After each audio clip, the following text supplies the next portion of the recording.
In case you missed it, there's a new Monkey Knowledge update that you must get. It's called Paragon of Power, and as you see, what it does is it makes Paragon's attack faster if there are no tier 5s of the same tower. And from what I can tell, it is no small buff. It's actually about a 25% attack speed increase. Let's try the Dart Paragon against a bad to see the DPS, or at least see where it pops. So, right before the bend, okay? And then now with the Monkey Knowledge off, because I dropped to tier 5, it should take way longer than this bend. Oh my god. That is very noticeable. A plain Apex Plasmaster in this spot, with the Paragon knowledge, gets you about 5,700 damage. And how much damage we're looking at now? Well, considerably less. 4,900. Okay, maybe that one test doesn't show a full 25% increase. Let's just try again with a Boomerang, for example. With Monkey Knowledge, we are looking at 49,000. And now that we go ahead and turn off, 44,000.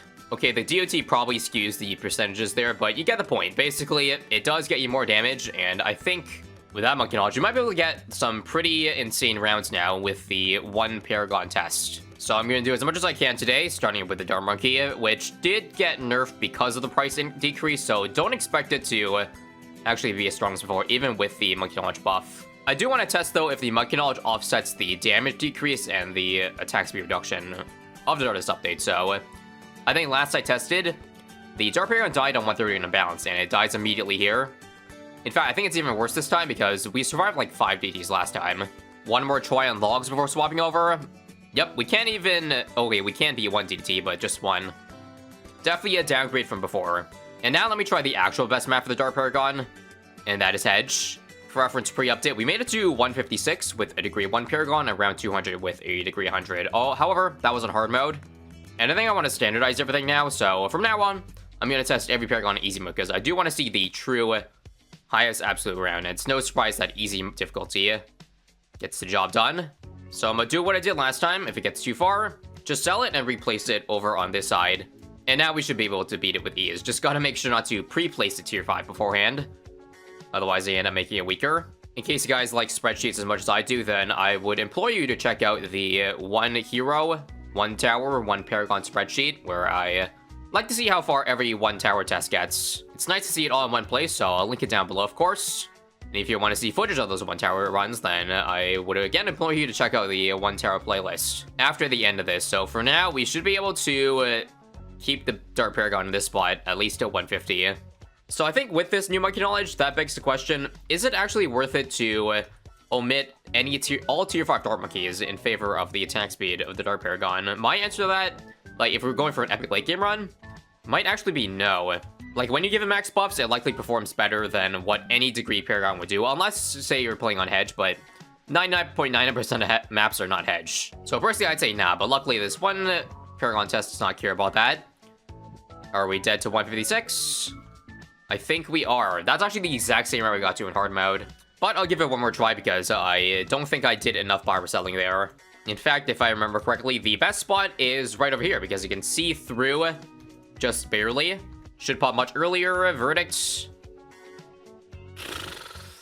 Well, alternatively, I could do the following instead.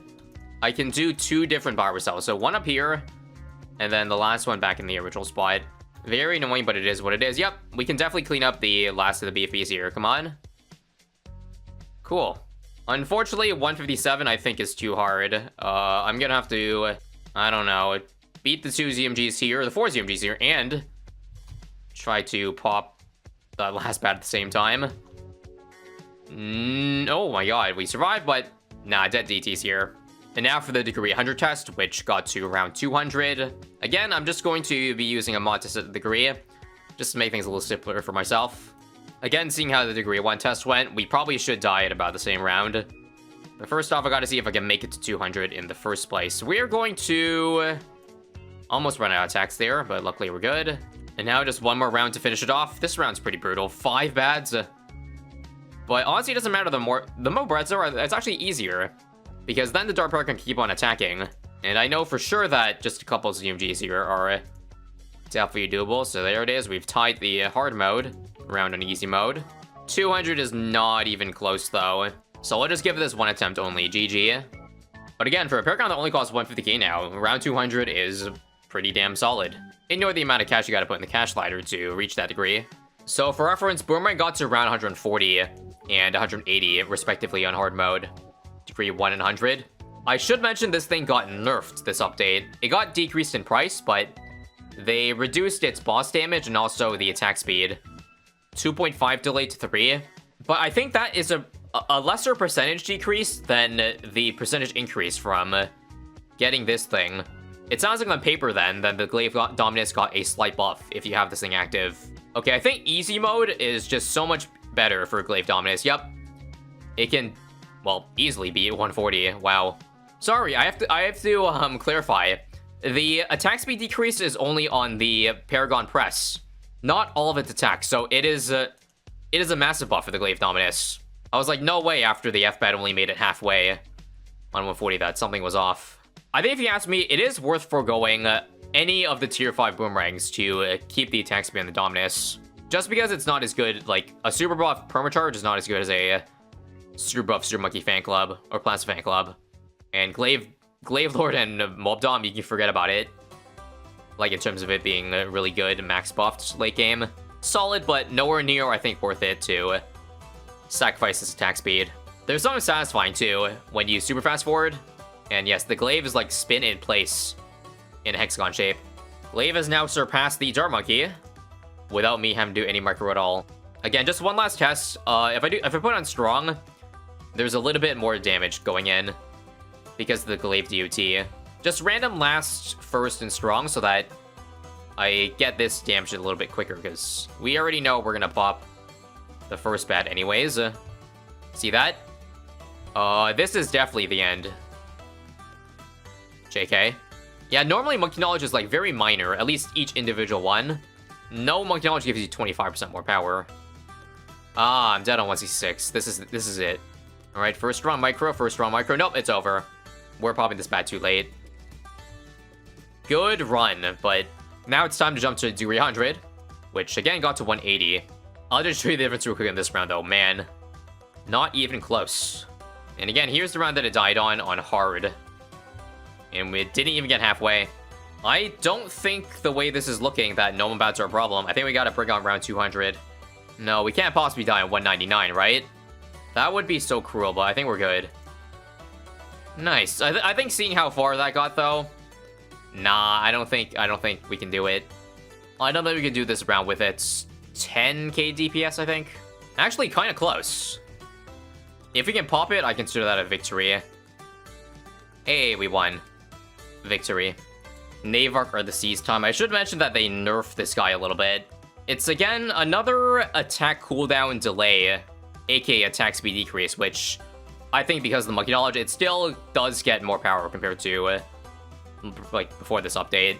And for reference, the rounds to beat are 189, degree 1, and 223. I think because of so much of the power is in the one-shot, though, I don't think, like, relative to other Paragons, this will perform as well, like, of an increase. Indeed, it is the greatest thing to ever float on water, and I don't think it's even a question of, like, yes, you should sacrifice the tier 5 boats to keep this thing. The amount of damage they do is pretty pitiful compared to, well, anything else. Alright, beat this and we got a PB. Beat it without even having to use the hook in. Well, I think what this one run is showing so far is that degree 1 boat is greater than or equal to degree 100 dart or boomerang. But that's not a surprise because it was already better than that even before this update. 200 time. Let me try to just squash the notion that putting it on last increased attack speed, like with the Monkey Knowledge. I'm 99.99% sure it does not work on the Paragon. So right now we're seeing 12,000 upwards on last. Alright. If we see 12,115 again, then it's confirmed. 12,108. I think it's close enough to say that it doesn't work. Yep. That's not the most rigorous test, but trust me, you do not get the attack speed increase. Also, am I really going to die to the next round after 200? Well, there is the auto hook in, so hopefully it works in TTs. Nope, not fast enough. Alright, let's hook in this thing. Let's put it on last, so it targets this bat here. And then after this pops, wait for it. Come on. First, do that. Back on last, so that we have more damage on this last bad. That's about as good as I can do. Nope. One more try. Let me try hooking in the last bat here. Come on, now? Nope, same thing.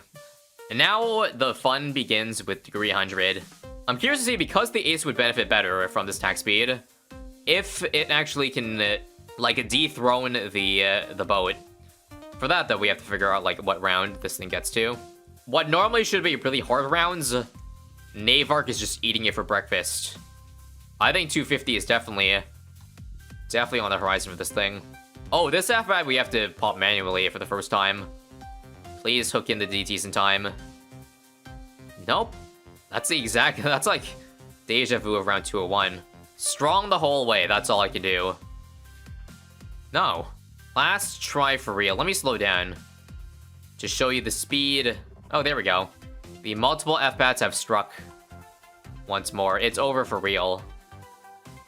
I lost lives, but never mind. It's not over yet. Over now? Alright, one more try. Alright, last try for real. If it doesn't work, then I've tried everything. Yup. 250 is the round to beat. Ace Monkey, we meet again. So, they did nerf the Carpet Bomb. If you can't tell, it may be hard to notice, but the cooldown is 5 seconds slower. 45 seconds at base. But it's okay. We get faster attack speed to compensate, which should equal more reliability, I think. Again, it's a no-brainer. You definitely will want to skip even the Flying Fortress max buff for the Ace Paragon. Again, assuming you have a high enough degree for it. Degree 1, it's debatable. So let me see how I pop 5 bats this round. This is the stuff of nightmares. Like, 5 bats and the ZMGs underneath it, which I think Cerams have a chance of getting through. Yup, bruh. I legit feel this, like, cooldown nerf so bad, even though it's only 5 seconds. 5 seconds is a lot when your balloons are moving at supersonic speed. Alright, Car Bomb.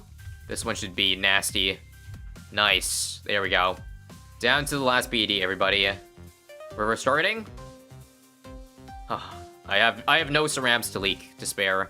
Grueling round after grueling round. Degree 1 hard was 178, which is kind of crazy to think about. Maybe hard mode really is that hard. Okay, don't wing monkey, don't wing monkey.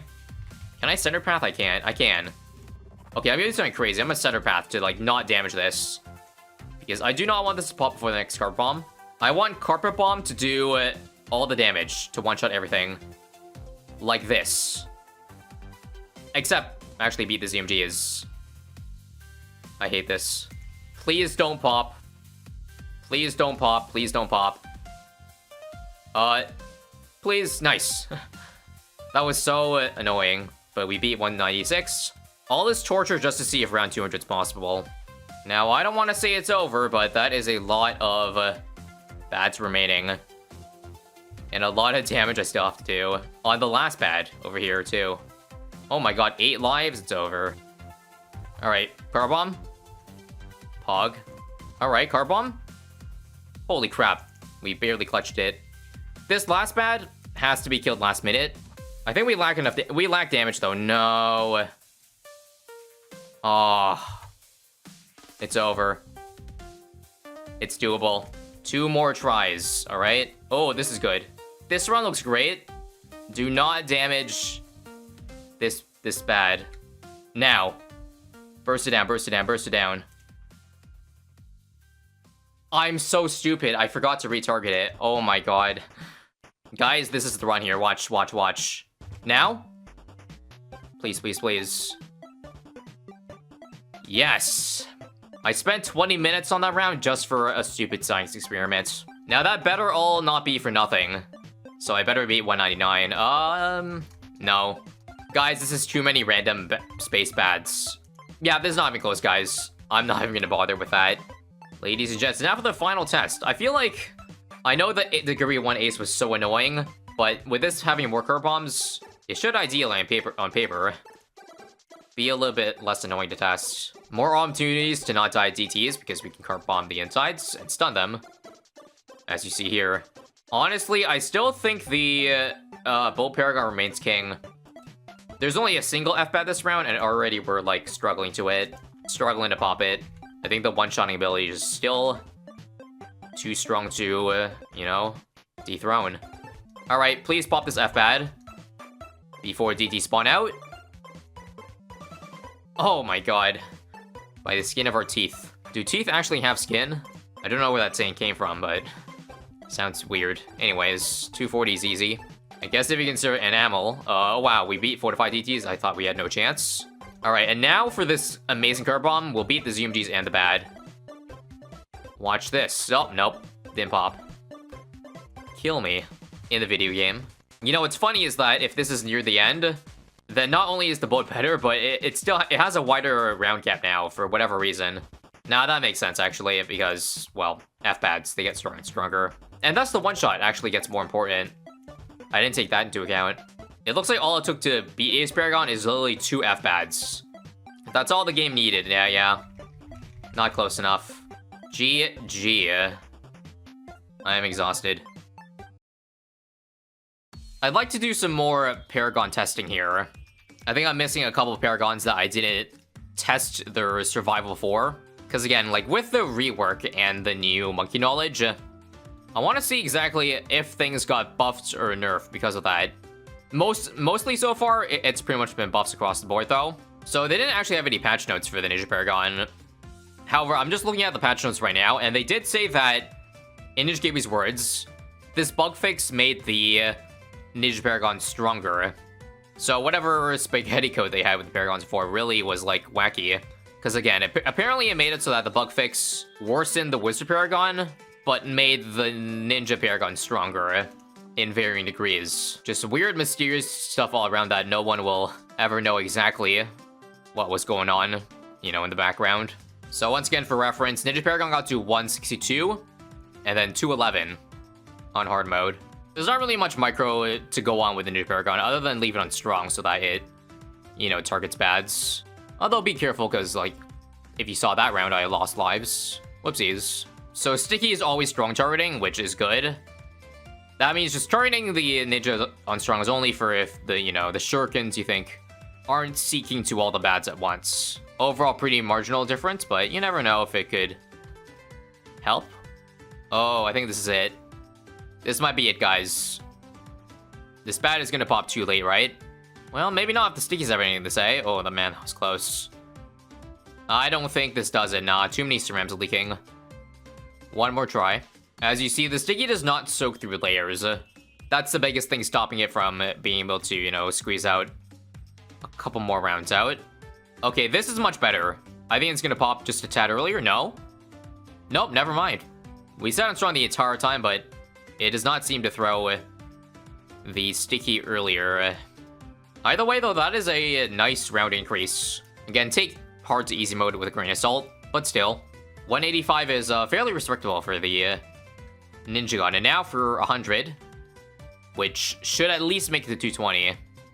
As you can see the difference here. I mean, just look at the difference between 1 and 100. 100 doesn't even make it, let it get past the second bend. We singled out this bad. I think it did about 60,000 damage, yep. Now, would this be the single highest damaging thing in the game? Now that I'm thinking about it? Aside from the, I guess, Sentry Paragon Explosion, that might do more. I mean, against bosses at least, but that is fairly... That's a fairly big punch. Obviously, we don't count the boat Paragon hook in. That is unfair. Anything percentage-based I don't count, but I'm talking about, like, you know, raw flat damage. I think Sticky Bomb beats out everything. Just trying it one more time here. No, that's actually 40,000 DPS or damage. Oh yeah, I'm pretty sure I mentioned this the last time I did the Ninja Paragon test, but yes. The higher degree you go, the more stuns you get, so we might not have the same fate as last time, where, you know, we pop the bad here, but the thing would just keep inching forward. Yep, Ninja Paragon is still holding strong into the 230s. It's actually giving the Ace's highest round a run for its money. But again, these one Paragon tests are so different in many ways, because if we're talking about bosses, then I think the percentage increase for every Paragon's attack stats are different. It's like arbitrary. And not to mention that you don't get the Grand Sabo effect on bosses. You know, 20% reduced HP coming for all bads. Yes, not to mention if a Paragon has a stun, then obviously it gives more wiggle room for well, that Paragon to pop stuff. So for reference, there was an 8-round difference last time I tested Paragons when they came out for degree 100. I'm talking about Ace versus Ninja. So Ninja is now, like, less than that gap. It might be because of that Ace Paragon nerf to the Cart Bomb. Also, this one's really close. Maybe 239 here. Actually, no, not 239. Basically, any rounds with multiple F-Bats are bad. Because Sticky can only still throw out, like, 1, at most 2 at a time, it seems. Again, it's only one situation out of many things you can do in this game, but Ninja is right on par with the Ace. That's not quite what I expected. What a welcome surprise. Oh, this one's tough. I need that next Sticky to pop the F-Bat, come on. Please pop. There we go. Currently, Ninja is the second highest solo Paragon. Might it give the boat a run for its money? We gotta get to 250, by the way. That's a lot to ask. This round could be death. 3 F-Bads. Oh, this looks like GG for sure. Look how far that... How much damage we gotta do in this F-Bad. It needs to pop here. Otherwise, nope. So close. One more try.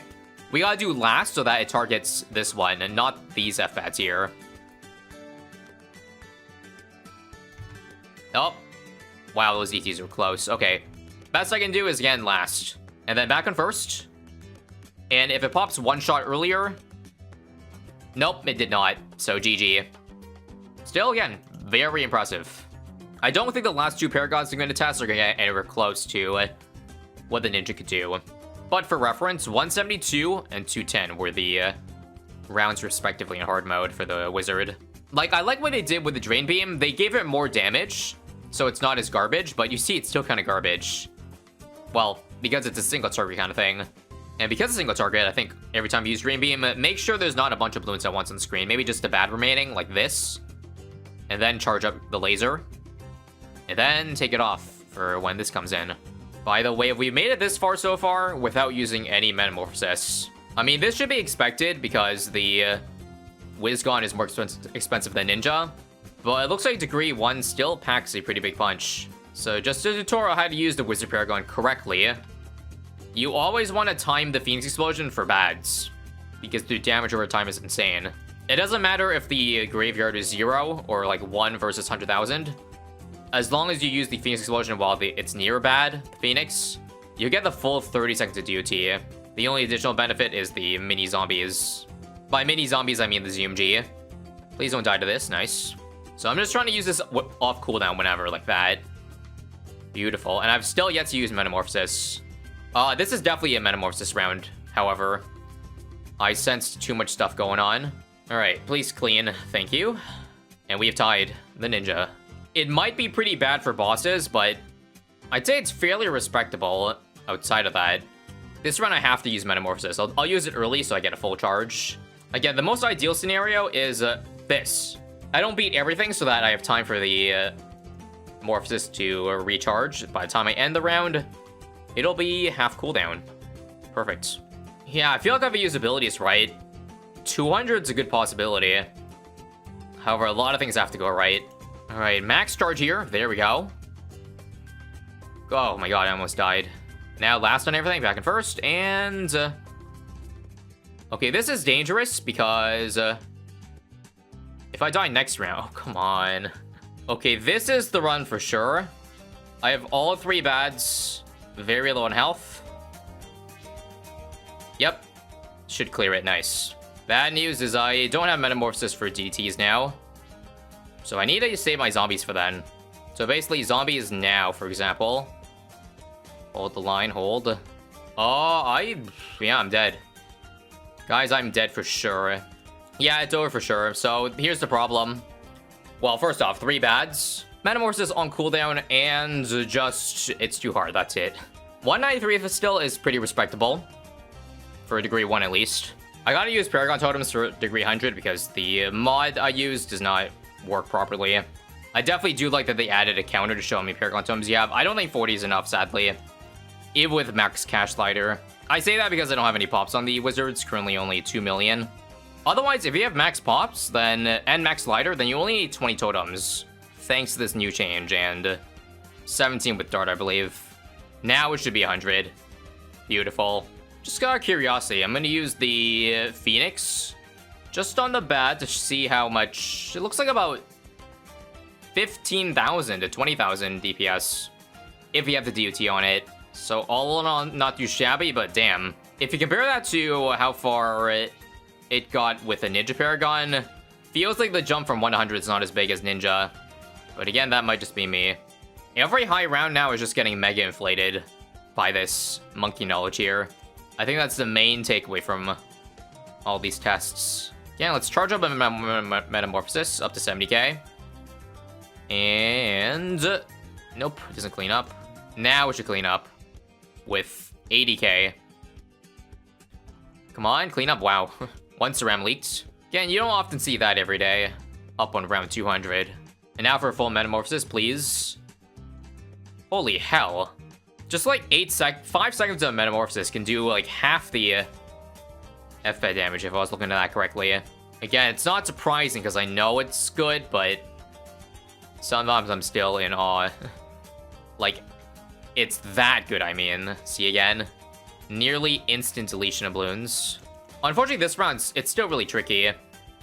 Because they're all spaced out. We ain't getting straight lines, and I'm dead to even fortifieds over there.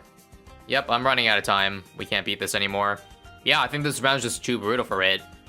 I just get the Metamorphosis back too late. And the DOT just, well, isn't enough.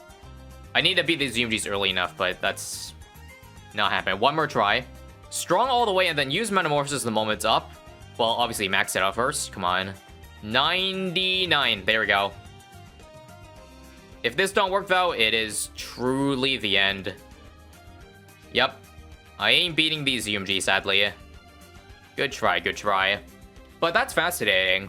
Again, what these tests are showing us is that a degree 1 wizard is not bad compared to a degree 1 ninja.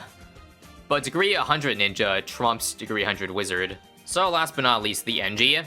It's been a long time since I used this guy in not a rank boss. But if I remember correctly, you need to keep this guy around for a long time to reach max power. 60 rounds for degree 1. It's also another Paragon that did not get any changes last update during the Paragon rework. However, they did say there's no plans for a redesign at the moment, but according to patch notes, they want to wait for another Paragon to be in the support category before they actually, rework this guy. Because they don't want to get rid of its DPS. Also, can I take a moment to mention just how, lag-free the NG Paragon is? How am I not liking at 10x speed? I guess the NG keeps it simple without dropping any sentries. Just nail, damage, and pin, and that's it. So last time I tested this, the NG Paragon got a higher round than the degree 1 ninja, but did not make it to the wizard, so it's sandwiched between them. Would the monkey knowledge for this be less impactful for the NG because DPS comes from sentries exploding? I feel like if it's not a rank boss, the sentries exploding is pretty negligible because it's a long cooldown. Well, long quote-unquote, compared to just it normally attacking. And I think it's just the Paragon damage bonus on bosses is insane for explosions. And it appears that our NG Paragon is starting to fall behind. So let's deploy all 3 of them now. And time for maximum power. 180 now. Even with the sentries dropped, it's still pretty clean, speed-wise. The thing is, though, theoretically, if you're going late game with the Engineer, yes, you will end up sacrificing the 25% because Ultra Boost is so important. I'm pretty sure you would want to Ultra Boost, like, all your super buff towers, like, Mad, Avatar Wrath, etc., Temple, and, of course, Sentry Champion. Sentry Champion max buff is pretty nutty. We've also entered the sandwich range, so if it dies anytime between the next 6 rounds, then sounds like the power is pretty much on par. Yeah, I gotta admit Pin is doing wonders, but even then, look at that. Look at the bad damage. It ain't no slouch. I think the blue sentry should be the one on strong first, because that does the most bad damage. Looks like 191 I need some help. Okay, I have deployed multiple sentry explosions this round, because we need it, especially for these bats here. Another one. And I think we'll be able to pop it with some time to spare. Nice. This round here is pretty brutal, so I'm gonna have to micro this very well. AK, keep Sentry Pin on strong, but on first, switch to first if anything gets close to leaking. Oh, I'm definitely dead to this last bad. GG, so close to escaping the sandwich. I'll give it like a couple more tries though.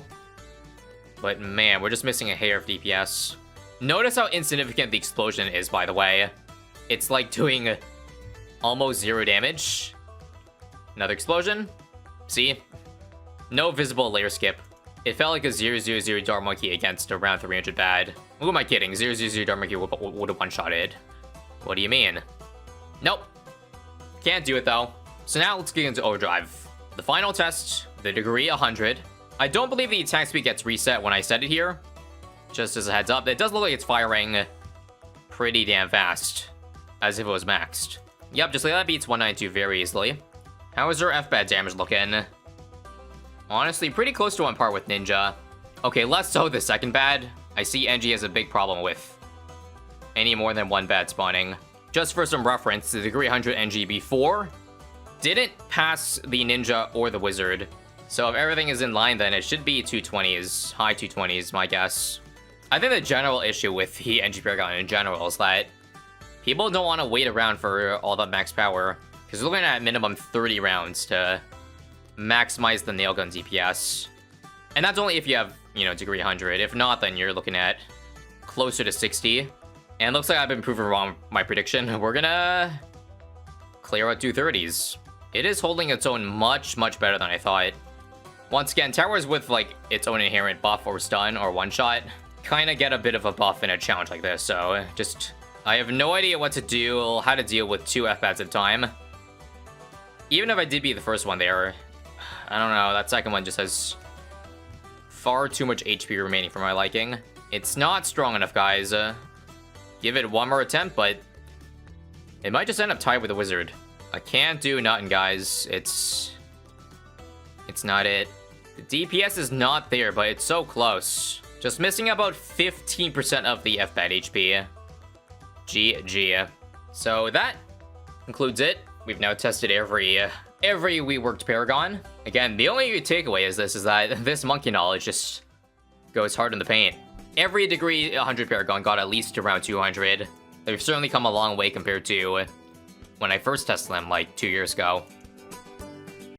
As is tradition, it's time for the one Paragon only test, where we see how long a degree 1 versus degree 100 Tack Paragon will last. Now, before anybody mentions it, yes, Resort is probably the better map for it, but I want to obviously experiment first and see like how truly of a difference Resort versus Logs makes, because that's always a contention. At least if we're talking about other towers. I know this one may be an exception. Now, technically, I already know what round this Paragon would die on, and that is around 42, if we're talking about easy mode, because that is the round where we wouldn't be able to leak all the camos, and this thing lacks complete cam protection. So I have to make an exception, otherwise, obviously, this would be the most boring test ever. We're just going to have to drop an extra reactor sub to simulate having cam protection on this thing, because I know this thing apparently can get permanent camo with a Ninja Paragon, but obviously that would do damage. So to simulate it even better, what I'm gonna do is I'm gonna just drop 4 zeros with this power pool across the map. Just in case, you know, DTs happen to pop around this point, we want to guarantee that we get every possible damage done to it. Although, frankly, looking at this, it doesn't look like DTs are going to be an issue. Well, actually, I'm not sure what this will die to, but we shall see. Holy moly, Pierce Cap. We're going to talk about that later. I want to also use this video as a place to talk about the stats of the Tack Paragon, because I think that would be, or I think that's a very interesting thing about this Tack compared to other Paragons. They even made like a balance change because of it. But first, let's compare the round that the other Paragons got to. So here they all are on the screen. First number is degree 1, second is degree 100. As you can see, the lowest is 157 by the Dart Paragon. So considering this is the second cheapest Paragon, we should expect it to, you know, last around that time. Maybe tack on a couple more rounds. Yes, that was intended. So with these 3 bats coming in, it's a perfect time to bring up stats. Let's talk about the Paragon Nuke. The giant meteor rains down on the field. It does 50,000 damage at degree 1, apparently, with a 500 pierce limit. Yes, that's right. Looks like we didn't really need it there, though, because that third bat got taken out really quickly. And upon exploding, that explosion releases 32 fireballs that do 700 damage each, but they only have 2 pierce, and the moment it hits 2, it disappears. And it's able to re-hit the same target again after 0.5 seconds. By the way, all these stats here are from the, I guess, quote-unquote new Bloons Wiki. The links for that will be in the description in case you're curious about, like, stats and all that. I personally am. In fact, I use the wiki for a resource, like, every single time, because the game tells you absolutely nothing about how things work, like, specifically. So we have to resort to an outside source. It is what it is. And now that you see some Pierce capping coming in here with the Tacks, here is the numbers, apparently. Overall, there are 2 different projectiles, as you see. The one on the bottom left is the Maelstrom. Let me slow down so you can see clearly the things that go around and around and around. And then, upon expiring, they release Tacks, of which the stats are in the bottom right. 6 of them. But take a look at the Pierce from each single one. The Blade only is 5, and the Tack, 3. And, well, you can't buff them because we don't have a Village Paragon yet. So if you're talking about just degree 1, yes, you're very likely going to get Pierce capped, as you can even see here, for 131. Would just use the ability to, I guess, help that a little bit. Speaking of this ability, as you can see, adds an additional Infernal Ring, I guess, attack around it, which apparently does 250 damage with a lot of Pierce every single time it procs, which I assume is the same attack speed as the main attack itself. So pretty good at, you know, getting through the Pierce issue, as you can see, when I use it for the tight balloons this round. So yes, one of the very first Paragons where Pierce is actually a big issue with it, which some people might find annoying, but honestly, I think it fits the build perfectly. It makes complete sense that a Tack shooter should be getting Pierce capped. That just means it should be compensated by having really high single target, right? Which we will see next round. First things first, send in the nuke. Yep, that was exactly 50,000 damage. We should use the ability also while it's out of range. But this F-Bat is still popping fairly quickly, I'd say. Ladies and gents, I think we might be cooked this round. Maybe I should have put the attack a little bit lower so, like, more of the attacks could hit the left lane. Already, we're gonna have to incorporate the micro. So there's 3 bats this round. Maybe what I should do is I should wait for 3 to be on screen like that. Because last time I only waited for the first one. And I still died. I encourage you to not be alarmed. This is not our final form yet, depending on the map. But I can't seem to beat this. What I might have to do is just use the nuke on the first 2 bats then, because I was missing the cooldown. 1.5 minute cooldown, by the way. Yep, see, it's gonna come up right here. Nuke now. Come on. Easy. And then the ability here for the Giant Pierce, and we should be able to clean up.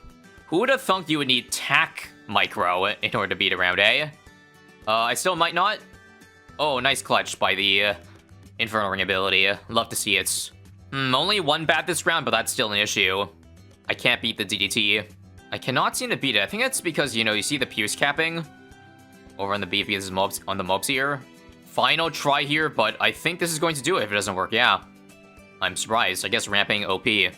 And now, as I said, let me test our theory on Resort here. So, single target-wise, first off, I didn't take a look. 3,000 when it's right on top. Is that good? When we use the ability, it's up to 3.8, depending on the placement. So, small increase, mostly from the Inferno Ring, I would assume.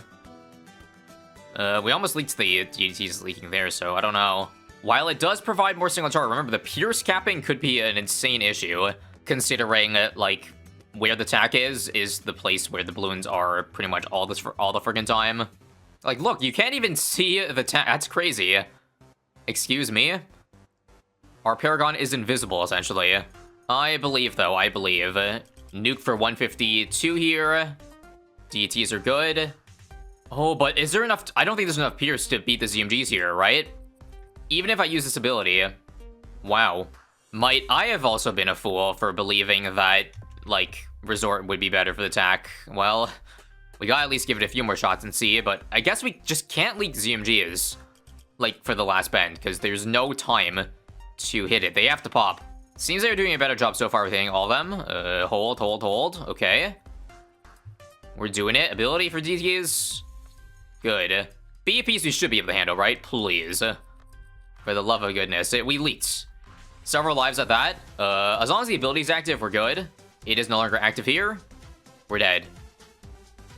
89 lives. I don't like that. Okay, good news. We at least tied the round that we got to in logs, so it's not worse. This is just a guess, but a degree 100 will work better on Resort than on logs due to the pierce capping being less of an issue. I'm gonna talk about it once we get to degree 100 in terms of the changes they made to Paragons. But first off, come on.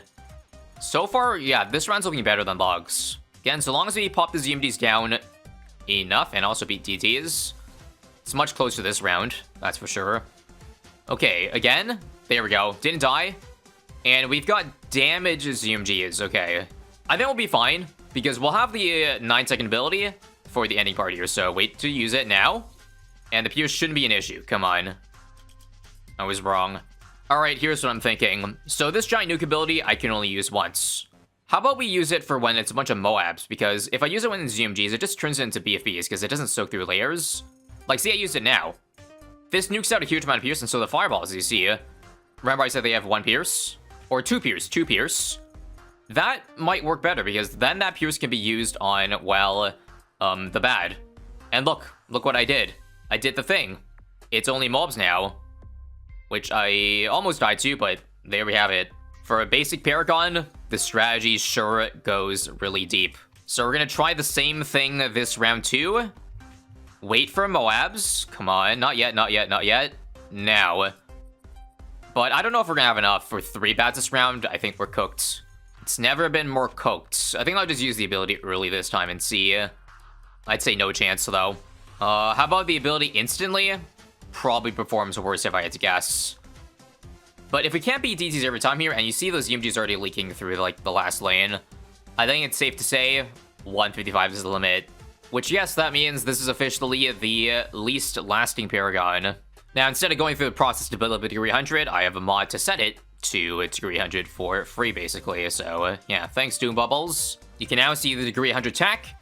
It's mighty glory now.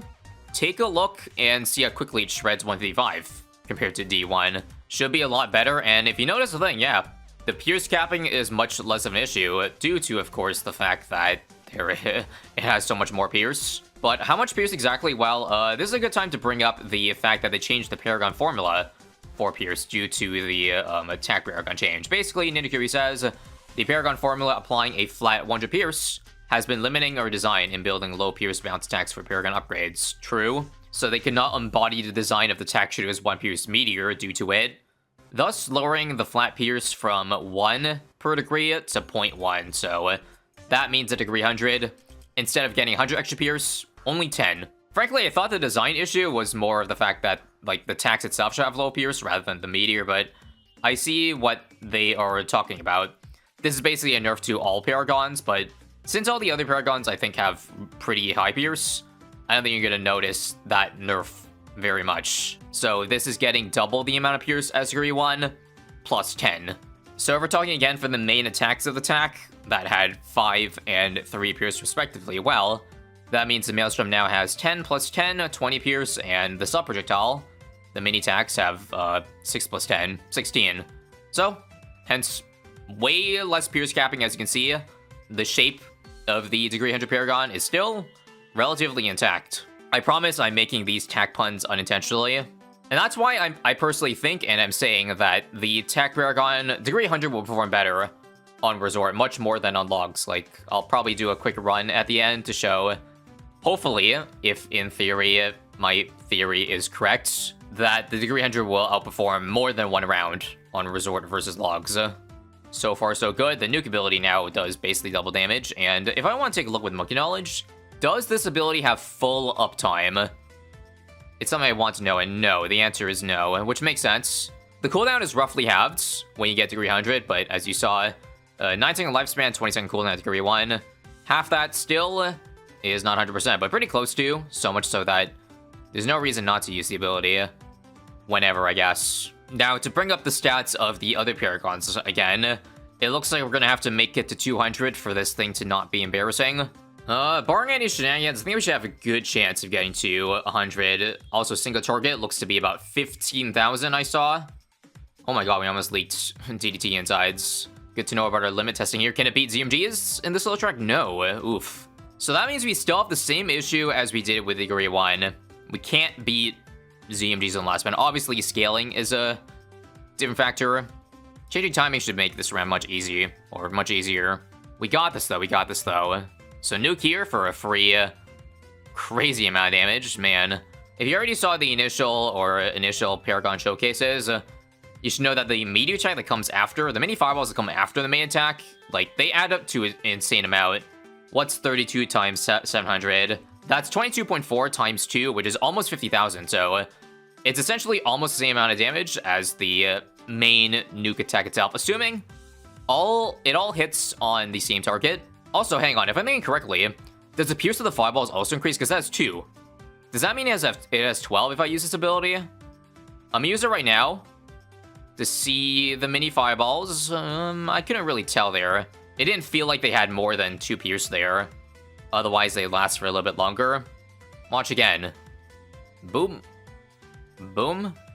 And they're gone. Yep. Alright, another 3 BADs this row. Oh my god, there's 4. Good thing I waited to use the nuke then. Or held it to the last minute, like here. It's kind of a bad idea to, like, I feel like use the giant nuke when there's other balloons on screen. Because then the meteors, they don't hit the bad, so it takes a bit longer to kill them. Although it still might be fine in this case. Yep, down to the last ZMG again.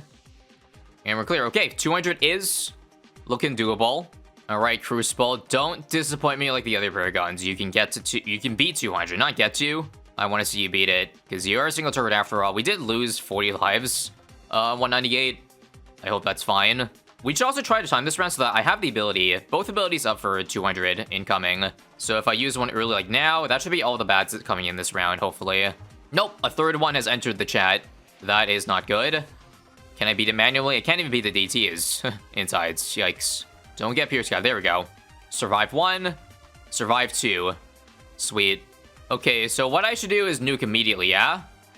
Yeah, why not? Just hope enough of it comes back up, okay? Enough of it, so... we actually still might have ZMGs leaking, what the heck? Also, this still works out for me because I have the nuke ability up even after using 2 of them, so we're good. Just survive that, and nice. We did the thing. I'm not gonna waste time, use it immediately. So you see 100k initial, and then it goes up, way more, yeah, another 200k. Holy moly. I'm assuming we should get the second nuke for the second one. Assuming, we're not able to pop the first one. Or we are able to pop the first one. It's looking sketchy. How is the angle for nuke 2? Okay, that's good. I think it's gonna splash both of them. Now? Nice. Oh my god, still not dead, though. That's the thing. Oh man, what a shame. Even with all that prep, we're not gonna beat 200, it looks like. I think the only way this round would have been doable is if we have a Heli Paragon eventually, where we can either Chinook or Dorgon of this attack Paragon, because that's what we need right now. I'm gonna do last starting for no reason other than experimenting. DDT is, okay, we sniped it this time, but we're not beating the ZMGs. No chance. Yeah, you can't say we didn't try. Unfortunately, 200, like, F-Bats are just way too tanky for 200, simple 200k Paragon handle. And as I said earlier, I wanted to just test logs real quick to see just how much worse 300 would be. But we are going to leak, this, or no. No, this time we have like 2 whole bends. Yeah, holy crap. It might be worse on logs, but it's so much more satisfying with the full map range there. All right, last try on 199 here. If it doesn't work, it doesn't work. And it doesn't. So prove it's at least 1 round worse than Resorts. And out of curiosity, how much further away is it on 200? Can we at least pop one of them? We died to DT, so I guess that answers it. And with that, my testing is now complete. If there are any other things about the Tack Paragon that somehow I may not have mentioned, then let me know. But I think we've covered a lot of what it has to offer and what its power level is. Straight up answer, you get what you pay for. So as I always do with every new Paragon, I test how far it gets degree 1 and degree 100. And this will be no different with the sub Paragon. Let's get the degree 1 Paragon, and I think just for this Paragon, I do think I want to add some helper in the form of intel villages, because realistically, come late game, you are going to have like other towers covering every part of the track. So it only makes sense realistically to put something there so that the sub can actually get full map range. Otherwise, yeah, it ain't gonna do so hot. While we're chilling with the degree 1 sub commander, I want to go over all the stats of the Paragon because they have been data mined. Thank you, Nidges on Discord, for all the stats. Also, before that, yes, I just noticed that I do need to give camo, otherwise the sub Paragon actually can't detect DDTs, so do you guys think this is enough, this coverage? I'll give them all 1-2-0, and that should be adequate for now. There. Is that enough villages? Let's hope so. Anyway, I want to go over the stats. So first off, the first strike ability has a 4-minute cooldown. That is nuts. I don't know of any ability that has more than a 2-minute cooldown. Maybe Metamorphosis, actually, but still. So as I saw in the early access video, the first strike ability does shoot out 3 missiles. Each of them does 30,000 damage, so you only get 90k damage. So yes, a lot of the discussion around the sub Paragon has been how just unsubmerging the sub is better than using the ability, because 15 seconds waiting for 90k damage, you can probably get 90k with the main sub itself, right? The answer to that is yes, but of course, you have to remember the fallout damage. Radioactive fallout. That is pretty strong in terms of, like, the amount of residue damage it leaves. If I'm looking at the stats properly, then it does about 2,500 DPS to a single target. So basically annihilates anything under a bad while it's on the field, and it lasts for, like, 36 seconds, so yeah, quite a long time. Okay, so that's it for the ability. It's just a long-ass cooldown. Let's talk about the unsubmerged part of the sub. It works similarly to an airburst. It splits into 3 airbursts every time it hits a balloon, although it kind of looks like an explosion. So I assume it's making a triplet of explosions. Looks like it only has 9 pierce for each airburst. 40 damage each. Pretty low, but it definitely adds up, considering the attack speed of it. And don't forget the Paragon of Power. 25% if we have no other tier 5 subs. The preemptive strike only does 1,000 damage upon coming in. Is it just me, or is that less than a sub-commander buffed preemptive strike? Because that does 1,500. Does that not? And the submerged part of the sub, there's some details that we have not noticed pre-release with the submerged. So I guess I'll just activate it right now, just to show you. It does 50 damage. Obviously, it's not a whole lot. It also de-regos balloons, not that it really matters late game. Attack speed is not affected by degrees, which is, I'm not sure if that's surprising, but it probably wouldn't have made a difference anyways. But here's the thing that a lot of people missed out on. It's that this sub-Paragon gives cooldown reduction to all other Paragons, as long as it's in range. It's 10% faster cooldown, so you obviously still want to get this, like, sub-Paragon in a late game run to make your other Paragon stronger. Maybe that's why it's not as strong as maybe a lot of people were wondering. But also, I noted at first that it was a +7 damage buff with the sub-commander when you submerge it. But what if I told you it's not +7, it's ×7. Not just 7x damage, but 3 times pierce. Doesn't work for first strike though. And I also noticed that it works for heroes too. 5x damage, 3 times pierce, but they actually have less attack speed. Interesting. I guess that's a way to balance it, because obviously 7xing a hero would be pretty nutty relative to what subs can do. Like, imagine a Dora at 7x power or 5x power. Yeah, so I think now we probably have to redo all those, you know, max buff hero tests, because all of them can get buffed to an insane degree with the sub. Anyways, that's it to the stats of the sub Paragon. I like numbers, so I found that pretty fascinating. Now, my question is, when can we realistically use the final strike? Because, again, I'm pretty sure it's still out DPSs, but that's not taking into account the radioactive fallout. Okay, let me slow it down just to see the single target. It's like 3,000. Wait, if it's only 3,000, then Final Strike is still worth it, if I'm not mistaken. I still think Final Strike has a purpose, just not right now, though. If anything, I'd just absolutely use it for the ending of rounds, when there's only bats on screen, so that we obviously don't lose to anything else. Okay, 162, 163. It's just gonna get melted. Okay, can somebody also explain, I'm looking at the stats, but why does Preemptive Strike get 1,000 extra ceramic damage when ceramics will never have 1,000 HP? Unless it's a custom challenge? Probably rock balloons? That actually makes sense. Maybe the niche of the sub-Paragon is supposed to be for bosses, because, you know, first strike. Also, oh, I think it's over. Because I'm dying to DDTs, which means, well, it's not the problem of, well, the final strike. Try first again. Yeah, it dies horribly. Okay, what if I use final strike immediately? Can I get it off in the 15 seconds? Actually, we can. Okay, we're saved. We're saved. Come on. There we go. And now the fallout. Oh wait, the fallout's gone. It got pierce capped. Or hit the pierce limit. Please. Oh, come on. Okay, we can delay by 2 seconds then. Okay, I thought the radioactive fallout would have more pierce. But it got deleted instantly.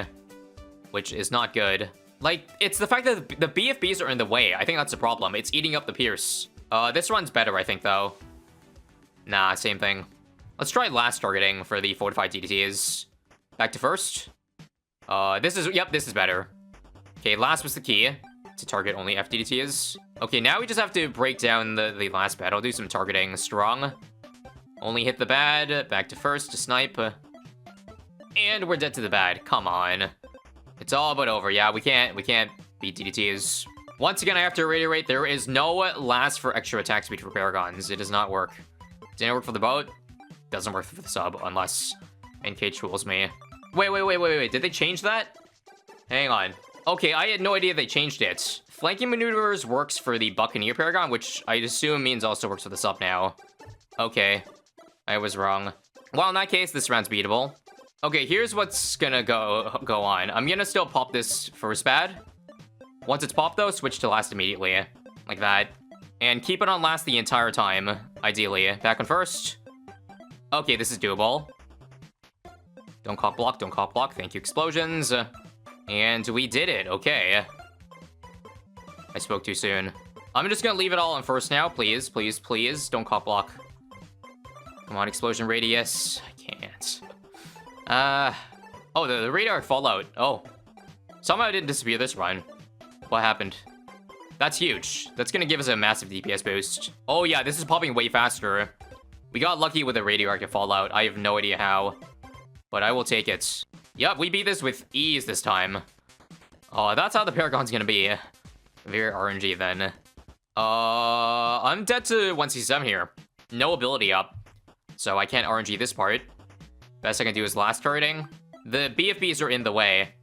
I don't pop them in time. Unless does someone notice that the sub D camos? Nope. The sub D camos even when it's unsubmerged. Noticing the neon DDT is fascinating. Alright, one last try here, pun intended. Or is it actually? Yeah, there's like, I'm way too many DTs off. I think 167 is it. Now this actually makes it one round higher than Boom Paragon, so it's got that going for it at least. Now, degree 100. I'm just gonna use a mod here to make the ship bigger instantly. Boy, look at that beauty. And this is a difference, at least for this round here. 1C7, not even close. Okay, so remember with the sub Paragon, the cooldown is much faster on the final strike. It's now approximately 2 minutes or so. That means you don't have to wait like 10 billion rounds for it to show up again. Thankfully. Because yeah, in the one test, I only used it one time. That was the only time. It could have been useful for 1C7 as well, but I just didn't get it off in time. So you saw it was like 3,000 damage per second with the degree 1. Now it's like 10,000. Over triple. But again, that should be unsurprising because it doubles the damage, it doubles the attack speed, and maybe even some more stuff, including Pierce. Yeah, now with Lance, it's an extra 10%, so like 15,000 it looks like. So if my internal calculator is right, then that means the Final Strike ability has to do over 225,000 for it to be better than, like, not using Final Strike. Again, not counting the radioactive fallout, and of course multiple bads in a round. I think we're gonna cruise easily into round 200, but yeah, that double HP is going to be a problem. One thing I would have loved to do is if I could charge the Final Strike, like to come off the instant 200 starts, but the thing is, there's no other towers to proc it. I think this is what makes the sub-Paragon test maybe a little less accurate than other tests, is that if you had other damage, you could make it so that you don't lose DPS just by spawning the Final Strike at the moment something comes out, while still having the 15 seconds to your main attack of that round you want to be at, so like 200. I think the best I could do if I maybe don't want Final Strike is to get the radioactive fallout, so use the end off 199, but for now, I'll just beat 199 normally. Okay, here we go. Let me just first see, no Final Strike, what happens? No Final Strike nor last charting, except maybe now while it's caught blocking. Back on first. It's not gonna beat that. Okay, now Let's just use it instantly and what happens? How much better is this than not using the ability at all? Will we see any, like, real damage phases? Or nay, nope. Dang. It is better, though. But marginally. I don't think it's enough to beat the round, sadly. That's gonna be a rip, because again, the 2-minute cooldown means I can't get multiple off in a round. I think 1 is beatable. Definitely not 2. Okay, can we at least break down the F ZMG? I would be happy if that was the case. Yay, we beat 1 of 2. This will end up dying to the same round as the Dart Paragon and Boom Paragon, mind you. I'm gonna try to get the splash damage on Final Strike, so watch this. So it needs to land on this pad here. Did it hit? I think I used it too early. Okay, I used it later. Watch this. Watch this. Oh, that definitely hit. Okay. Maybe this is the key. Also, the fact that this... I don't think this first pad really got much radioactive fallout last time. Oh, this run looks better by it a lot. But does that make a difference at all? Okay, I gotta focus these FCMGs. Please pop. Thank you. Back on last. Oh, this looks actually close and doable. Oh, hold up, hold up. Wait a minute. I don't think we have enough. But I'd love to be proven wrong. Oh, it's so close. Maybe RNG our way through this. This run's worse. Oh, did I really get lucky that time? I hate this. Why is Subcon so bad against insides? I guess it is round 200. Okay, I'm trying to maximize ZMG Fallout. How about this? Oh, that's much better. Rather than dealing with the F bad. Like, get the explosions right here so we lose less shots. Unfortunately, it's no better. I don't think. Actually, maybe. This time, last on ZMGs. I might have forgotten that last time. Pun intended. Last try. Nope. Okay, so here's what I'm trying. Watch where the Fallout lands, like that. Radioactive Fallout now is covering a absolutely giant radius. And let's do the same thing and see if it changes anything. AKA target this thing. And then let that bad just keep getting Fallout damage. That was scary. I cannot leak anything more. Wait, this is the earliest I popped it so far. Okay, you're telling me there's a chance? Wait a minute, wait a minute, wait a minute. Back on first? I have to be first. No. That was so much earlier and I still died the exact same time. So before we actually give up, resort. Just in case the follow damage in like the square part of this map is better. A better trade-off than having a much shorter map. And a harder map. I don't even know if this is the right spot, but we'll figure it out. Okay, what happens if I use the Fallout now? Like that? But it didn't get splash damage, so I probably have to wait. It's probably better to wait. Okay, Resort is way better. Look at this right now. This isn't even a bad attempt, okay? A terrible attempt, yet I broke it down so quickly. Unfortunately, there's not enough time now for the ZMGs, but... Alright, it's doable, I think. This time, I will wait for, yes, the Fallout to hit both, or at least explosion, so let's see this. Oh, this is gonna be juicy. Look. Fire in the hole. Perfect. We have to target... Oh, the Fallout just ran through. Alright, Fallout, please. Okay, pure focus on FZMG, please. Don't die, don't die, don't die. Fallout ran out, and it's over. I am trying everything to see if this works. Like, the key is definitely use the Fallout later so that it works on FZMGs. Like this, for example. But the Fallout just pierces instantly. So the very last try I'm gonna do is just use the ability immediately. This doesn't get splash damage, but it does get the Fallout immediately. Right in the center. Oh, actually, this one's better. Wait a minute. Wait a minute. Wait a minute. I think these might pop too late, though. Oh, I should have put it on last for a little bit. Oh, come on. Okay, this is actually my best run. The second last FCMG. Genuine last try. Whatever happens here happens. And we can't do it. So that's it.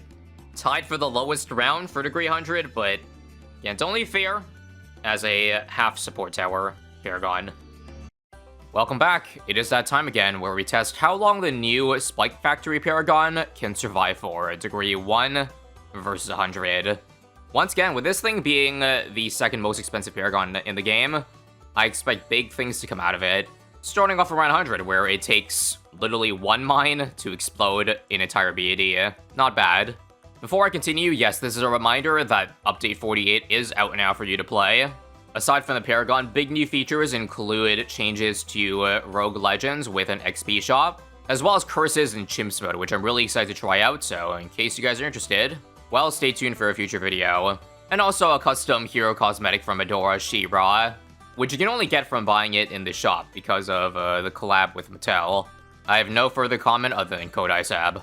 Now back to Spike Factory action. What round should we expect to get to, given how far other Paragons went? Well, here's a list of the other 9, which I've tested in the past. First number being degree 1, second being degree 100. Looking at that chart, it looks like 190 or bust. But given the triple MF should be the king of mob damage, I don't think it's a stretch to say that even the degree 1 should get past round 200, because this is the easiest possible scenario we've given it. Easy mode, so balloons are slower slightly, and don't sleep on the Paragon of Power, Monkey Knowledge 2, that, you know, gives us basically a 25% boost, approximately. So far, no need for the second Deadly Spike ability. Let's see how far round 140 gets with the F-Pad.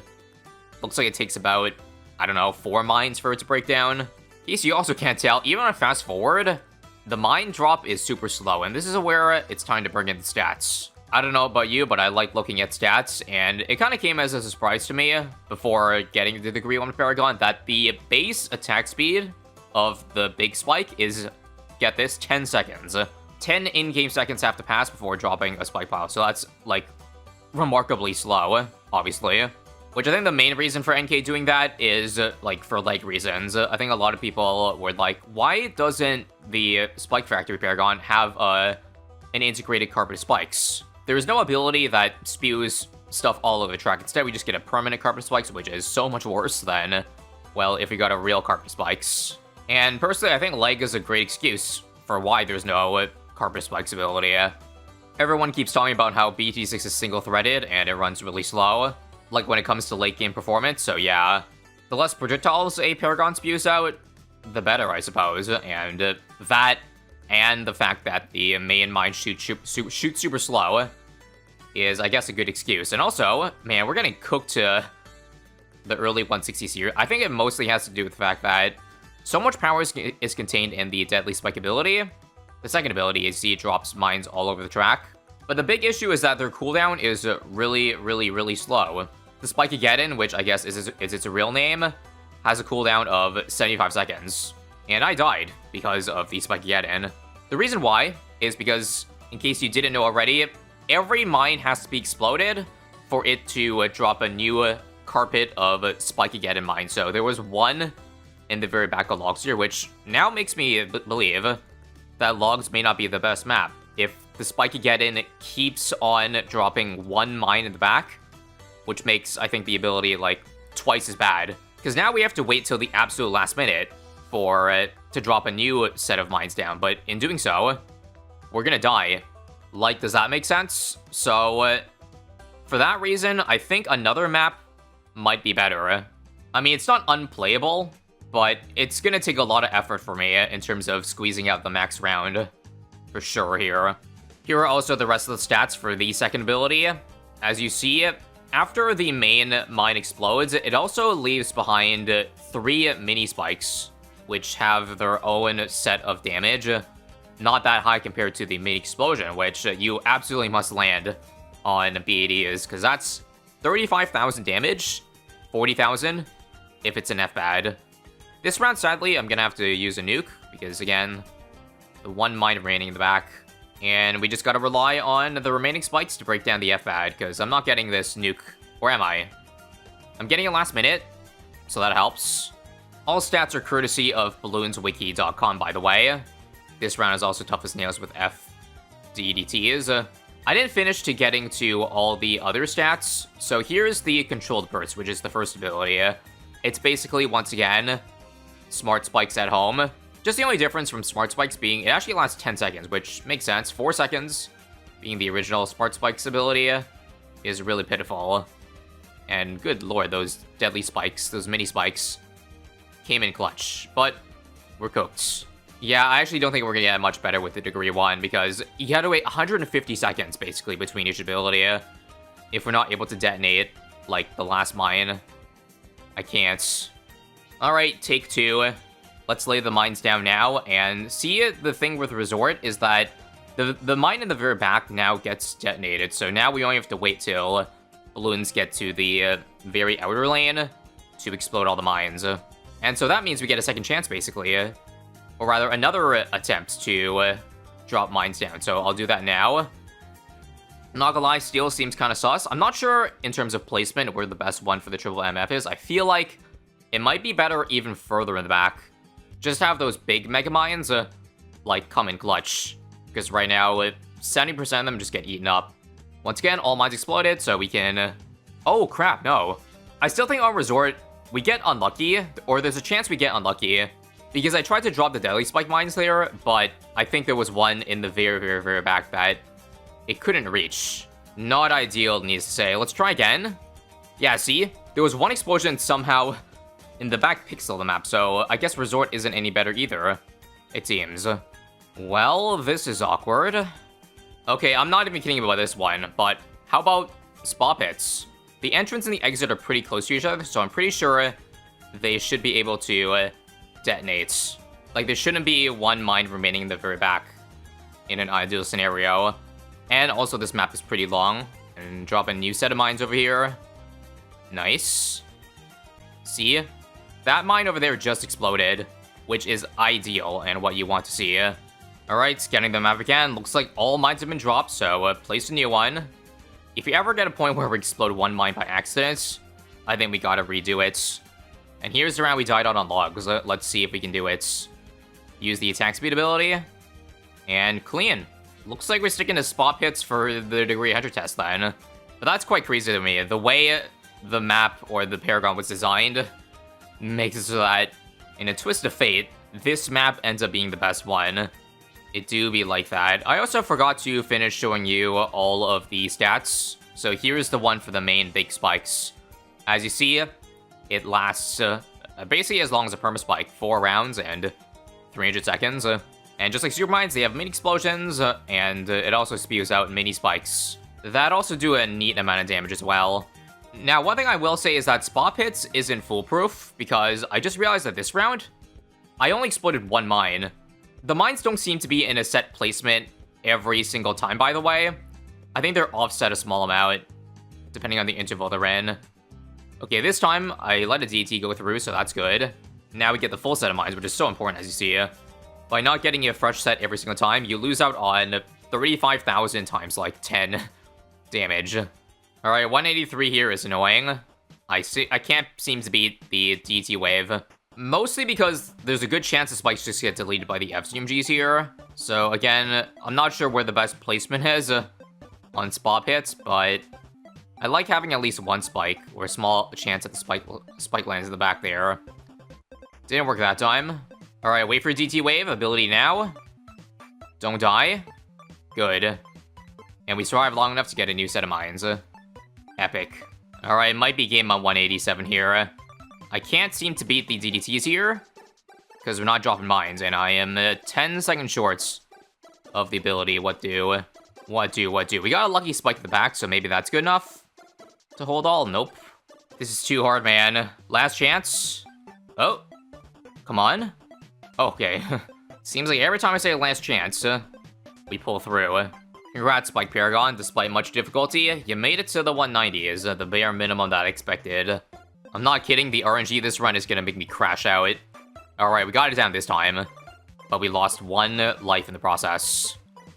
That's fine. And dead 195. I think it's over. Ability now. Hold. Okay, we're doing it. God damn it. Alright, I think I've about to reach my limit here. I can't keep relying on RNG to beat 195 here. So I would say that'll do it for this test if this run doesn't work. Last chance? Yeah, okay. Before I completely give up, let me just see what would happen if I put the Spike Factory in a spot where I basically use it as a perma-spike, the other spikes. That is only the spikes landing over here. How does that fare for us? Now, is this too cheesy or what? Also, by buying a new Paragon, the cooldown is already 75% cooled off for the main ability, so what I'm going to do is I'm just not going to press the ability until a lot later to simulate, like, not having bought and resold the Paragon. It's a bit sketchy, but hear me out. Ability now. And I think that works out so much better. Yep, you should be using this like a permaspike, while having the other things do big damage. Because that was so much cleaner and a lot less stressful. Like, we're not even close to dying to DDTs now. Man, if I just put it in this spot to start with, then that would have saved so much crash out moments. But hey, better late than never. Another mine to get us to 200, and, well, that was easy.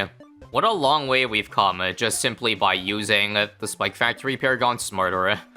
From us having died 25 rounds earlier on logs to this. Drop the big mines, and each 35k blast should take down the F-Bads with ease. Nice. We've got our new highest performing Degree 1 Paragon, ladies and gents. And on a quite unexpected map, I gotta say. Honestly, I think I can improve this placement even more because I think some spikes are technically getting nicked by the other balloons. Also, FCMG, oh god. Might this be the end? Let's try again. I guess that's because there's 4 F-Bats this round, so a lot of spikes just ran through, and it does not seem like we have enough now. That might do it, ladies and gents. Last chance. Drop mines. And I think we clutched it this time because we got it earlier. Or not. Wow, still dead. Nonetheless, incredible run. 206. And now say hello to the Degree 100 Spike Factory Paragon. If you have not seen the art of it yet, well, here it is in its mighty glory. Looking a lot beefier than the D1, that's for sure. And once again, if memory serves me correctly, the ability cooldowns at Degree 100 are basically almost twice as fast. So now we should be able to place a lot more of these big detonations down, and not have a lot of downtime between them. So looking back at the one Paragon chart, the highest Paragon round being the Bull Paragon 250, expect that to be the goal at minimum, but seeing as Degree 1 was the highest, and the fact that I found the perfect placement now, I think we should blow past 250. Oh, and also, in case you're curious, why not try this strategy again on logs, where I place the tower in the very back of the track, and so the mine being in the back is no longer a problem. Well, that's also something I thought, but I tested it, and it actually didn't really work out, because the Paragon would still drop mines in the very, very, very back pixel of the track, meaning balloons would still have to run through a good amount of the Spike Factory pile in order for it to actually activate. Whereas in this map, if the big mine lands on the very back pixel of the track, then it's basically, well, the entrance. So therefore, you're never gonna really run into that issue on this map, which is very nice. Now, this is an interesting thought too that doesn't apply to any other Paragon, and that is Pierce bonuses. I think the difference between Degree 1 and 100 is also approximately double Pierce. Correct me if I'm wrong about that. And that usually doesn't really matter for any other Paragon that exists. However, for the Spike Factory, as you know, Pierce is also the exact same as damage. And holy lag. Don't know what caused that. But if the other 9 Paragons really only benefited from damage and attack speed from higher degrees, then this thing benefits from damage, attack speed, and Pierce. So that should make technically getting higher degrees on this thing better by a factor of 2. Which on paper makes it sound like it could be even better than the 250 I'm expecting. Once again, this really only applies to, I think, the main spikes. The big detonation just explodes on contact anyway, so it's not going to be quite the difference. Alright, beat this round, and it will now be at 2nd place in the highest degree 100 Paragon, passing the Ninja Paragon. 6 more rounds to go, and it doesn't even look like it's close right now. I've been misplaying several rounds here. I've been letting it detonate just one mine, yet the spike pile hasn't even been close to being breached. Gee, I sure hope there's enough rounds here in Challenge Editor to not break this test. I'm not overly worried because 50 rounds is still a lot to go, so I doubt we'll get there, but damn. And just like that, it's taken the #1 spot, but still so much, I feel like, power left to go. Ladies and gents, it appears the XX6 always spike does exist now, and it's about as menacing as ever. FDT still don't stand a chance of breaching through the pile. Okay, now I'm actually worried about running out of rounds here. What the hell do I do? Please, I don't want to run out of rounds. 1 billion pops on the Spike Factory now. If things haven't gone out of hand already, well, they definitely have now. Another set. And another Smart Spikes bonus. Because all the spikes are contained in one spot, it really doesn't matter when I use the attack speed bonus. Although I guess ideally the later the better, just so it doesn't time out the 300-second limit. We'll just again let the Spike Factory eat up the entire F-Bat and the insides. Holy moly lag. I'm curious to see how much it tanks here. Like, how much damage worth of spikes. Take a look. 7 million? Am I tripping? Or did I see that much? Yeah. 9 million RB worth of spikes built up. And still not even close to breaking it. My god.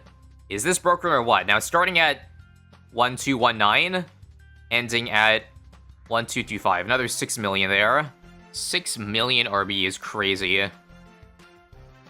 Oh, crap. 273. It looks like I was low on spikes last round, so I have to use the smart spike ability. Wait a minute. I think DTs are so fast that it just runs through the detonation. So I have to use the level 2 ability, second ability early. I don't think that was a damage problem. That was just a speed problem. Speed kills. Luckily, we can get a second detonation this round, and hopefully... Oh, it looks like we're almost dead. It's over. Wow. Okay, it felt like we were cruising along all the way until this round hit. We're so close to getting out of it. I think all we need to do is use smart spikes at the end of the round. Maybe that makes a difference. Let's see. FCMG is, yep, barely held on there. I can see the end is near, though, because every single round where things are tight means the start of the round has no spikes built up. So that makes things harder. But thankfully, if there's an easy round, like, say, this round, we get some time to build it back up. Well, until the 5 million RB knocks it down a tad again. Oh, I lost 50 lives, because DTs were really fast. Alright, bad news, though. There are, looks to be 6 F-Pads this round. I don't know if we can tank this. Let's see. And I can't do a new detonation. Oh, GG. Is this the end? See, we lost another 50 lives there. New detonation now. The issue is that the first, yeah, there's like spikes at the entrance that just cannot be hit. So I don't know what to do there. I think I just have to do a manual detonation. Like now, for example. Boom. Is that enough to make a difference? Or are we still cooked? Still cooked. One more try at this, I guess. I see there's 3 remaining spike piles. Nuke them. And if it doesn't work, this is as close as I've done it. Nope. Dies to BFEs every time. So close. But no matter how good something is, it must reach the end eventually. What a run. 278. That's gonna be hard for our future Paragons to break, let me just say. Yeah, I probably baited some of you into thinking it was trash at the start. Myself included. If you're watching this now, Update 51 with the Bomb Paragon, among other features, is officially out. So go download it. And before I go over the main premise of this video, aka 1 to 100 bomb, let's go over everything else I got added here. So, for 1, trophy store items, we'll always go through that. A new Halloween magic avatar, an ice walrus, a fall banner, and mohawk balloons. Let's also officially unlock the bomb shooter Paragon here, so a ballistic obliteration missile bunker. Here we go, and what is probably the first of many, many runs to come involving it. There's also a new Oben skin, in case you missed it. Skeletor Oben is a collab with Masters of the Universe. IAP only, by the way. Speaking of the IAP, Rogue Legends, the DLC, did get a huge amount of changes this update, so if that tickles your fancy, then yeah, check it out and code ISAB if you haven't. Now that that's out of the way, begin the test, starting at degree 1, and we're going to use the new map 3 Mines Around for it, because NichKiwi specifically designed this map to be as good as possible for late game, so dare I believe it's better than Logs?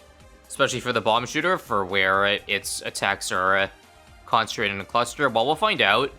And also, just in case you missed the initial showcase of this map, as a unique mechanic where you have to spend money to get rid of the line of sight here. It also gives you money at the end of the round. Now, one thing I can tell you off the bat is that this is going to be a pretty flawed test. As you can see, the level 1 bomb has an incredibly slow attack rate, and that's just the nature of the Paragon. Its identity as a Paragon is supposed to be slow attacking, high damage, but that doesn't bode well if it's the only bomb on the only tower on the screen, and despite our quote-unquote best efforts, yes, we're dead to around 102. Yeah, that's insane, and I'm not sure how I'm going to be able to test this degree 1 properly, at least compared to other Paragons, but I'll try my best. For one, let me go back a few rounds just so that we can actually remove the line of sight first. Probably dies the same round anyway, but you never know with these tests. Actually, now that I look at it, it does seem like the line of sight is blocking us. You might notice occasionally there is an attack that just doesn't work, either because it hits the line of sight blockers first, and so it doesn't detonate at all. There we go, finally everything got removed. Maybe things look better now. We are able to get back to round 100, however, it still seems a bit unreliable. So I'm gonna just switch it back to first in the meantime, and also do make sure to use the ISAB ability. Yes, that is unironically what it is called in case you missed it. Ninja Kiwi did a really cool thing with that naming convention, which I appreciate. And there is the Bomb Blitz ability activated for those, again, who are out of the loop. They changed the Bomb Blitz so that it can activate without losing lives anymore. However, we didn't get the Bomb Blitz back there, and so we just straight up die.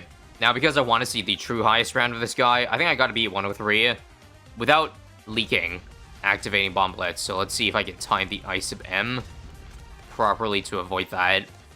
So how it works is that it will seek to its target, however, that's not what I wanted there. What if I use ISAB now?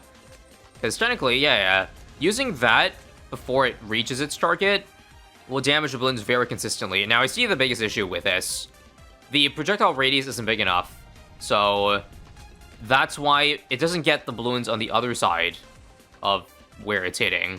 So it's kind of funny to think about how Ninja Kiwi kind of designed this map to be used for, well, the Bomb Paragon, but it's actually not that great.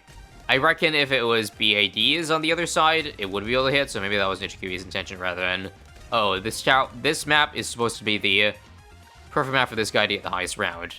So even though it's a pretty simple Paragon, it's a pretty high ceiling in the sense that you can manipulate it, can make it do a lot more damage by having the ISAB M, or ISAB missile, fly longer than it did there, because it just went straight to its target, which was not that far away. So by that, I mean now. There we go, see what I'm doing? Yes. That looped for a good bit longer, but I don't know if that's long enough. I think we probably leak eventually. In case you were unaware, Bomb Shooter Paragon can't see camos, that's why I just got a 400 down here. I don't got it all day here, and I guess I feel the need to say this right now, but I'm going through a pretty busy time right now, so kind of bad timing with the update. So there's actually not going to be too much time for me, unfortunately, to cover things, except for what I'm doing right now. I say that because while I'd love to sweat my ass off to be around a 104, it feels incredibly unlikely to get it in a reasonable amount of time without crashing out. When in doubt, Logs has got us. Now, the slow attack rate still does not bode well for 103 there, but you never know. I'm gonna use the ISAB M if that clump of cerams leaks. Okay, I gotta use it now for that. Explode that. And no. Guys, the only way through 104 is to beat 103 without help. I had a good ISAB M there, but what does that lead to with the low attack speed? Come on, I gotta get this lane. Good. Okay, we got it. Finally. Now, again, I bet you I could do this on 3 mines around 2. But whatever the case, it doesn't appear like Logs is any worse than it, at least so far. Fortifieds? No issue either, it seems. And with the Bloom Crush effect, no issue with 107 either. Okay, 109 was tricky because I had to use an activation on 108. Oh, you know what I find interesting? Is that some of these sub-cluster explosions are incredibly weak. Like, they're not even strong enough to break down a fortified ceramic, which is kind of shocking for a Paragon. Okay, plan, just save the ISAB missile for if any of the cerams leak during the downtime. I think here, I gotta use it. Yeah, I'm not gonna chance it. Now? And chase? Oh yeah, perfect. That was the longest lasting ISAB I've seen. A whole, like, 3 seconds. Absolutely insane. I'm just gonna tank 109 here. Hope we're fine for 110. This is probably expected, but nice. Got a blob bullets for 111, but the degree 100 test is gonna be much, much more simpler for me. And a hell of a lot more hands off. Leaked some lives there, but whatever. It wasn't my intention to drop down to 40 lives, but it happened anyway. I also accidentally used my bomb blitz, but oh well. This round, let's do last rating. That gets bad 2 and bad 3. With bad 1 needing a bit more damage, but bads are easy rounds, unsurprisingly. At this point, I'm just saving the ISAB missile exclusively for ceramics, because it doesn't seem to do much, like, it doesn't help against ZMGs because the main attack already stuns and knocks back. So there's really no point in having it pop earlier. Just think of the bomb Paragon as a balloon crush.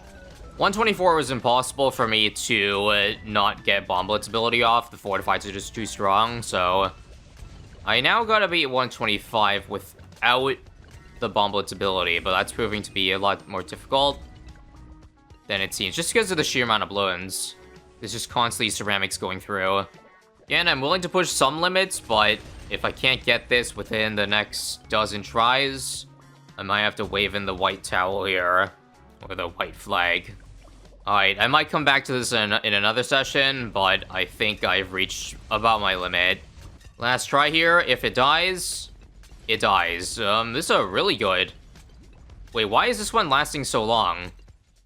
There seems to be something interesting whenever I say last try, where somehow we get the godliest of luck. Wait, don't say that. Needs a shot? Nope. We had ungodly luck with that missile there, and it still didn't work out. I think that about says it all about the Degree 1, which, by the way, here's how it stacks up compared to the other Degree 1 Paragons, yeah. Not great, but the 100 can absolutely redeem us. And we're jumping back to 3 mines around here, because I don't think the weaknesses that you saw in Degree 1 are going to be as prevalent in Degree 100. For one, Degree 100 will have almost double the attack speed, so I believe the cerams not being hit on the right side won't be as much of an issue. Not to mention, it's not just the attack speed that gets doubled, it's also the blitz cooldown. You saw it activate on 129 there, and I forgot to mention that it's a 2-minute cooldown at base, so that's why we're unable to get it in the next round with the Degree 1 test, but at Degree 100, the cooldown is now only 70 seconds, so almost double, and thus almost assuredly would have been back by now. Other stats, I believe it is a relevant time to point out that ISAB M does 150k damage, 300k, after getting a Degree 100. So yeah, one-shotting a bad F-bad there shouldn't really be a surprise. The ISAB missile also has a really fast cooldown of like 17 seconds right now because the base is 30. So because I didn't want to just keep spamming the ability for the next dozen plus rounds here, I decided just to enable the tech bot mod in the shop, so I can just let that take the wheel for me. And even despite using that, I'm dead to 158, so maybe 3 mines around is still not the best map for it. I did have it on close there because I thought explosions would be more consistent, but let's just put it back on first and see what happens. Should be noted that every single Degree 100 Paragon at this point has made it to round 200, so it would be a surprise if this thing didn't. I know it definitely can, but the question is more, how many times do I have to retry a round in order to get there? Because on first, we're dead to 168 now. Perhaps I'll do a little bit of close targeting to change things up. And yeah, it's basically just trial and error. Got back the bomb blitz ability again this time. But the more I look at it, the more I feel like, I think we should go back to logs here. Eventually, the speed of the DTs and cerams make up for the increased attack speed of Degree 100. They zoom so fast that they're definitely going to get by the bomb at some point. Also, late addition, but probably fair to just put a sub in the middle here, because if a bad pops into DDTs on the right side, then right now it would take all the way until here for it to decamo, so that little bit of extra time for the bump to hit might help in having to retry less. Okay, I gotta assume it did something, because we have yet to die since round 168. We did activate Bomb Blitz a few times, but no actual death. Round 200 achieved, most likely, but round 200 shouldn't be the number we're looking at, because based on the price of the Paragon, 600k, we should compare it to the price of similar Paragons, and looking back at the list here, I feel like it makes sense to, I don't know, aim for 230. It's not fully proportional, you know, price to power late game, but close enough, and let's slow down round 200 here. As you see, yep, that's pretty much exactly 300k damage. And this is going to be good, because I believe the ISAB missile does splash damage, so we just did, I believe, 300k damage twice there. We got the second bomb along with it, and get the DT, and nice. I think we ought to put it on strong now, just because the ISAB does target follow the target priority. So I'll take the risk of possibly leaking more, just so that we can get the damage exactly on where the balloons we planted on, like there. I also quickly realized I'm probably wrong in thinking that degree 100 is easier to test than degree 1. Because now that we're getting to crunch time, the exact same thing is happening. I have to redo rounds prior if I end up using Bomb Blitz, but I need it this round, for example. So, let's see. Yeah, see? Gotta somehow beat round 207 without the Bomb Blitz, or just activate it really early so it comes up again for when I need it on 208. Okay, this is taking too damn long. Let's try a different map first. Logs does not seem to be much better. I'm still activating the Bomb Blitz ability. It's just, they're too fast at this point, man. Yeah. So 3 mines around is really the best we can do, eh? If so, that really sucks. And a quick demonstration why Resort is way worse than Logs or 3 mines around. Even though it does get a very good, like, blast radius right in the center here, it's almost certainly going to activate Bomb Blitz often, because that last lane has very little time for the bomb to hit it. So anything that gets through is pretty much GG for it. Although, so far, it seems like the good clusters are making up for the very bad last lane. So maybe let's hold my thoughts there for a second. Nah, who am I kidding? I mean, you saw it right there. See this ceramic? Yep, you don't want to activate it there. Now we're dead here. Okay, back to 3 mines round for the last hurrah. We're back in our lower round because I can't even get back to the round that I last left off at. Kind of sad. All that to say is that even if I do get through 207, 208, like, it's gonna be GG anyway. And we're not gonna come close to 230. I'm sure some brave soul out there can absolutely brute force this round and probably get, I don't know, at least a dozen more. But I think I've about reached my limits here if I'm not able to get this again. Yeah, it just keeps activating at 204 now. I don't know. Oh, it worked this time. Please don't leak to the balloon insides, please. I swear. Okay. Finally, all that just to get back to a previous round. Yeah, I think I'm just about done here. I just realized, too, that, like, it's bad for free play because there's gonna be multiple F-bats coming in around, but I can only damage one at a time with the ability. Unless they're on top of each other, but that's not always gonna happen. So, one last try here. But 2 separate bats this round makes things incredibly hard, not to mention all the other crap leaking. But yeah, I'm sorry, this is just brutal to test. Overall, this performed the worst out of every Paragon for degree 1, and not degree 100, but much lower for where its price point should be. But this only means it's not good solo. This doesn't mean you shouldn't use it in free play though, because 300k damage is no joke. Anyway, if you want to watch more videos, then subscribe for more, or click here for more of my other videos.